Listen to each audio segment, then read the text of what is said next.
Let's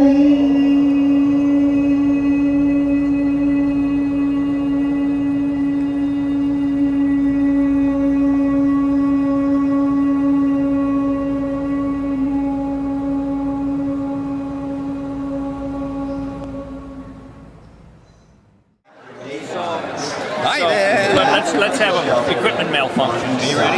Equipment malfunction. Hey, wait, he's tickling me. Get closer, because I got to either go far away. Now, how come someone's Get not, all cozy. Oh. How come someone's not taking a picture of you with us?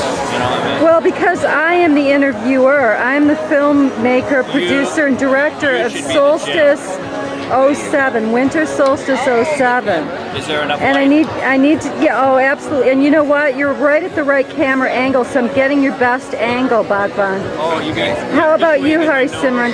Oh, I've got another gorgeous god here. Yeah. What do we My call God, you can stock the whole harem from SJ. SJ? Right. So what did you sings get out of your tantric today? Let's get serious. What did you boys get out of your tantric? Contract today that I would bring a camera on the grounds. I think everyone had to sign that, and I vowed I would make request special permission to use or be on a camera. So I need to know, like, what's the official policy? What my intention is? Joel, this is very serious stuff, and you're coming. What my intention is? Trying to turn this into a comedy act. What's going on here? Good one. Good one. Oh, you may be young, but you've learned a lot in those few years. What keeps bringing you back after all these years? You know, The latrines? The latrines? I come back for the Tell me about the latrines. In 1986, I started cleaning the squatters from Dustbury. I guess I achieved my highest destiny. Now, to be very serious about it, sometime, I don't know, 92, 93, I was cleaning the squatters, and I was chanting Satnam Waheguru, and I was in total bliss and total ecstasy. He's making me into a rabbi, this guy. And I mean, I was in such bliss that people walking by hearing me chanting went into bliss. And I realized that all those years I thought I was serving the community, which I was by cleaning the toilets, I was actually cleaning my mind. Waheguru. Waheguru. And so I keep coming back to serve. Well, get yourself a Q-tip and push it through to the other side. Don't interrupt this man. He's saying something very profound. Why are you taking my coupon? Hi. Hi. We need to. And how about you, Bagwant? What does it mean to you? The young man wants to go first. Okay. And we're going to go and your out name, please. Clean toilets. Joel. All right. So actually, And this lady wants to Sadhana know. Joel. why Wait a minute, I gotta keep get a coming close-up back, on and that. I'm trying to tell her I come back to clean toilets. So how long have you been doing sadhana, Joel? Camera woman is laughing. I've been doing sadhana daily. Believe that, and I'll tell you another one, for 15 years. Once a year. Once a 15 year. years. And so you don't have to be a fanatic to come to winter solstice, is what you're trying to tell me. Absolutely not. Okay, last but not least. There he is, that old devil. I'm old imagining angel. your eye right there. And It's the Indra eye. we're talking about winter solstice, yeah? Yeah. It's my favorite. I go to summer solstice too, up on the mountain in New Mexico, but this one, under the big top, in these longer lines, or in the same big top doing the tantric yoga all day, is the tough part of it. But the fun part of it is the service, the setting up, the answering questions, helping new people and old people alike function for a long week of camping. Ask me something else.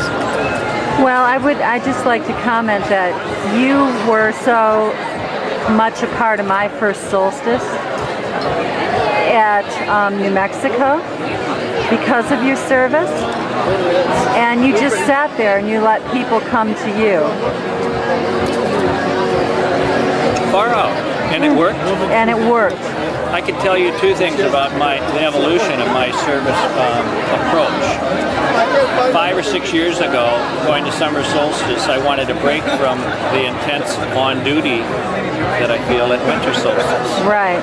So I signed up for a missile, mixing up the citrusy, salty water that we call electrolyte, with the sole intention of signing up for a missile that I wouldn't have to report for and do anything.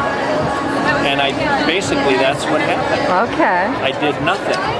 The next year I went back, and the guy that was on it just said hi, and we went and ended up talking in the kitchen, and I ended up having much more fun daily, mixing it up, getting it in to walk in to get cold, serving it, and I've been doing it ever since. It was more fun to actually participate in it than to avoid it. But the whole solstice experience for me in some ways is escapism. In other words, I'm the kind of person that finds joy in the things I do. In my little gardening business, in my relationships, in my family.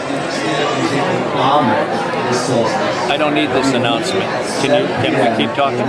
Yeah, absolutely. And sometimes I think, what would the world be like if it was world peace? Or if people lived and let live? So I sometimes, in almost a science fiction fantasy way, imagine other worlds. When I come to winter solstice, it occurs to me now, after 35 years of it, that I found another world where people show up who are almost Nazi sadhana people. I mean, they, on their own lives, will absolutely keep a very strict discipline of rigorous yoga every day, no matter how they're feeling, and they follow different kinds of rules in their lives. There's other people here that are like hippies. There's artists, there's old people that do the tantric yoga sitting in chairs. There are people here who are devoted to the spiritual music of the Sikh Dharma and of 3/8 Yoga. There's such a range of people. And as long as I can see all these people, Hare Krishna people, people with tattoos, head to toe, piercings, you know, hairdos, afros, bald heads, from several spiritual walks of life, and even same-gender lifestyle commitments. As long as they're accepted, and similarly, as long as I'm accepted, even though I kind of show up like a Sikh, I'm not a Sikh, as long as I'm accepted and they're accepted, I'll weep every year for the inclusiveness of existence. That's my piece. Thank you. Batteries. What can I say? You don't have every She'll part. hear the story. She'll like it. Guru Simran, you're on. Okay. We've had themes for the last 3 years: sadhana, aradhana, prabhupati. Sadhana is your daily spiritual practice. The rich fame. Aradhana is when you've done this practice to the point where you actually can do it. It starts doing you. And prabhupati, they translate as mastery. It really means embodying the quality of that sadhana, embodying whatever it is you're developing sadhana. So we did a teacher training in Phoenix last year, and one of the students had sent in for a spiritual name, and she prayed that she wouldn't get the name Sadhanakar, because then she would have to do sadhana every day. So she intensely prayed to not get Sadhanakar as her name. Her name is Aradhanakar. Okay, you can take that story home with you. There you go.